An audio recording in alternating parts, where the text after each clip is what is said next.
Hey everyone, I wanted to take an opportunity to show you all how to kind of extrapolate more manageable masters within Glyphs if you've already gone to the trouble of exporting outlined expanded paths from Illustrator.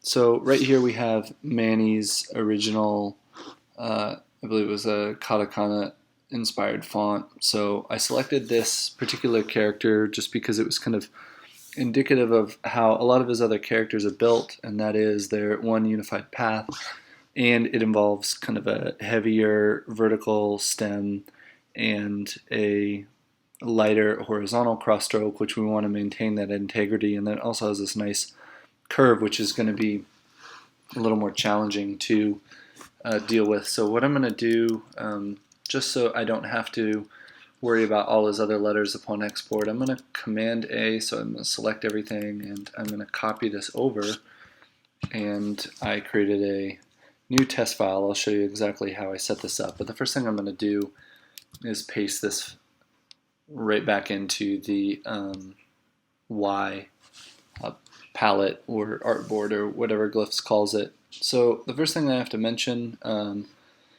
independent of how we're going to kind of extract these shapes into something that is manageable for the masters, is how I set those masters up. So this is similar to how you would set things up for a variable font, but not quite the same. So I set this up as Mirai Test. I'm assuming that's how I'm pronouncing it. Apologies if I am doing that incorrectly, Manny, but here we are. So for the masters, we have a regular master, and this is the weight that Manny originally built his typeface. That is this right here. So that's going to be our regular. I don't know if Manny has any intention of making a lighter weight. If that's the case, specifying this as a regular 400 valued weight gives us a little room to work backwards. And if we do decide we want to make it a variable, then of course we can kind of use this as an instance within that. So I'm going to set this up, regular, 400, those are the important values. The heavier master is 900, those are the two important instances, or measurements rather, and then as we cruise over to instances, I have two instances at this point, and they correspond directly to the masters, but we could add a third. We could add a semi-bold, for instance. Anything between a regular and a heavyweight would be fair game. So this is the style name of regular. It is the weight of regular, which we need for the correct kind of open type linking within any typesetting program we're going to use. This stays as medium and normal, and the axis coordinate is 400, which corresponds to that. Same deal over here, heavy, heavy, 900. Medium stays the same, it's still a medium width. And this refers to just as a digression is extended or condensed. So we want to leave that alone. We're just dealing with the weight right now. And this changes to 900. So that's all you have to do to set up a non-variable interpolated typeface. So let's get back to this and extracting these shapes. So really I want this to effectively be three shapes: this curved stroke or stem, this vertical one, and this horizontal one. So first thing I'm going to do is kind of look for the common breakpoints. In this case, I'm going to select these two and reconnect nodes after I control click or right click. And that is going to create an overlapped path. We're going to eventually get rid of those, but for the purposes of masters, we want to keep them right now. It also did some funky things. It added a point that's totally unnecessary. I tend to want to go through these and delete these. There's two, in fact, as I go, just so I don't accidentally forget any of them. So I'm going to click delete. Oops. Let's see. I think I can do these. That got a little wonky. Interestingly, this didn't happen on the previous version.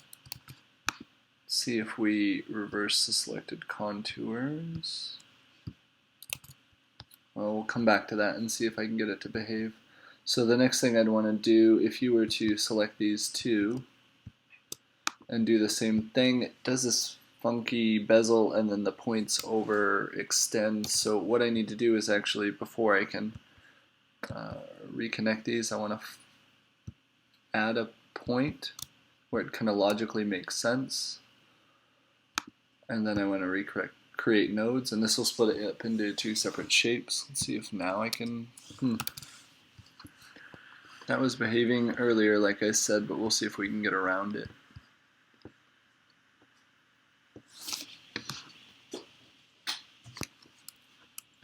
So the first thing I do, now that I have all these points, I'm going to copy them over to my heavy master, and then I'm going to manipulate them. And in this case, we should maybe consider a stem width of 160. That's double the regular weight. And I'm going to do this in a more analog fashion. I'm going to use the control panel right here, and using this as this upper left-hand corner as the kind of origin. I'm going to type in 160, and you'll see that added the weight to the inside. There's nothing wrong with making these a little wider, but we certainly want to avoid making them taller as an extension of weight. And so we could change that. We can change the proportions. Maybe that will have to be optically adjusted after the kind of counter appears too small. But at any rate, I'm going to select this one, and I can select the bottom middle, and we will make this.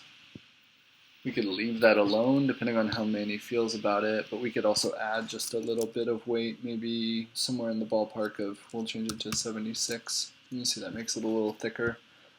That's probably not the direct ratio, but maybe we want this a little more extreme given that it's heavy.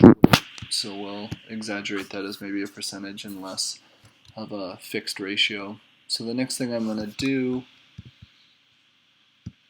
is select all the pertinent points.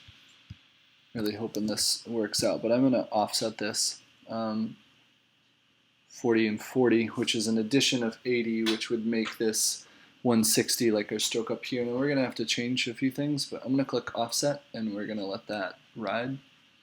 See if I can first get rid of that. See there, it behaves, and I'm not quite sure as to why. I think it attributes the handle to there, but the first thing I'm going to do is grab this point and this point and drag these down so that they line up with the cap height.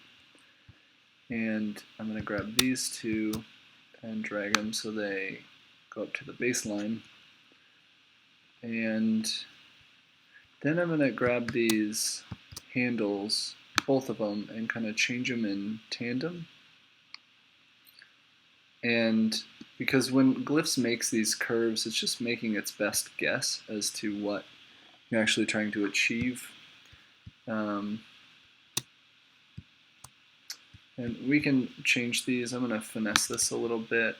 I'm going to make that so it's more of a even width stroke. Maybe there's a flare or something I'm overlooking on this, but that would be at the discretion of kind of the typographer. There are also a couple of nuances that I don't know if were intentional or not, like this not raising all the way to the cap height, but I'm going to leave them for the purposes of this demo. So I'm going to click Save, and now I'm going to File Export and select Open Type Features. We don't need to select Variable. Just as a point, since we talked about this earlier in class, we actually just want Open Type, and we want to make sure that Remove Overlap is removed on the exportation, and we're going to click Export. And now if we go to the desktop, there should be two type files waiting for us, regular and heavy. And again, you could export any number of in-between stages or anything like that. And you would of course need to do this for all the rest of the letters, which is no small feat, but this is how you would kind of build out a singular regular weight from exported, expanded Illustrator paths into something that was more manageable in terms of various pieces. Hope that helps. Let me know if you have any questions. Thanks.